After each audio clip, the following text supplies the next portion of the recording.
আসসালামু আলাইকুম রহমতুল্লাহ বরকাত।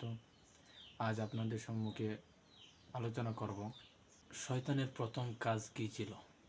এই বিষয় নিয়ে মানুষের উপর শয়তানের প্রথম হামলা ছিল তার দেহ থেকে কাপড় খসিয়ে তাকে উলঙ্গ করে দেওয়া, এবং কাজও পৃথিবীতে শয়তানের পদাঙ্ক অনুসারী ও ইবলিসের শিখণ্ডীদের প্রথম কাজ হলো তথাকথিত ক্ষমতায়ন ও লিঙ্গ সমতার নামে নারীকে উলঙ্গ করে ঘরের বাইরে আনা ও তার সৌন্দর্য উপভোগ করা।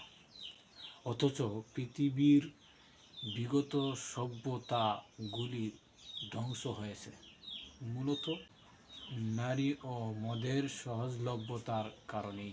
অতএব সভ্য, ভদ্র ও আল্লাহ ভীরু বান্দাদের নিকটে ঈমানের পর সর্বপ্রথম ফরজ হল লজ্জাস্থান আবৃত রাখা ও ইজ্জত আবরুর হেফাজত করা।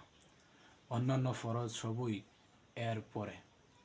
নারীর পর্দা কেবল পোশাকে হবে না, বরং তা হবে তার ভিতরে, তার কথাবার্তায়, আচার আচরণে ও চাল চলনে, সর্ববিষয়ে।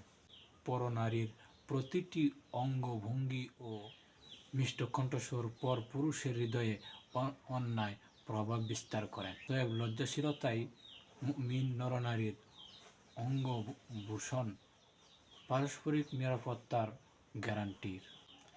নারী ও পুরুষ প্রত্যেকে একে অপরের থেকে দৃষ্টিকে অবনত রাখবে এবং পরস্পরের সার্বিক পর্দা বজায় রেখে কেবলমাত্র প্রয়োজনীয় কথাটুকু স্বাভাবিকভাবে সংক্ষেপে বলবে। নারী ও পুরুষ প্রত্যেকে নিজ নিজ স্বাতন্ত্র্য ও পর্দা বজায় রেখে তারা তাদের কর্মস্থলে ও কর্মপরিধির মধ্যে স্বাভাবিকভাবে কাজ করবে এবং সংসার ও সমাজের কল্যাণে সাধ্যমতো অবদান রাখবে। নেগেটিভ ও পজিটিভ পাশাপাশি বিদ্যুৎবাহী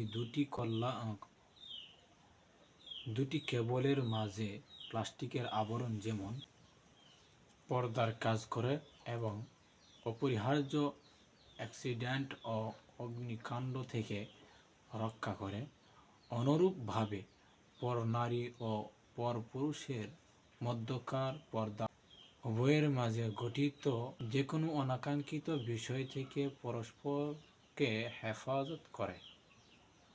অতএব শয়তানের প্ররোচনায় জান্নাতের পবিত্র পরিবেশে আদি পিতা ও মাতার জীবনে গঠিত উক্ত অনিচ্ছাকৃত দুর্ঘটনা থেকে দুনিয়ার এই পঙ্কিন পরিবেশে বসবাসরত মানব জাতিকে আরও বেশি সতর্ক ও সাবধান থাকা উচিত। কোরআন ও হাদিস আমাদেরকে সেদিকেই হুঁশিয়ার করেছে। যে কথাগুলো বললাম সে কথাগুলো আপনাকে, আমাকে, আমাদের সকলকে মেনে চলা এবং তার উপর আমল করার তৌফিক দান করুন। আমিন। ওয়া আখিরু দাওয়ানা আলহামদুলিল্লাহি রাব্বিল আলামিন।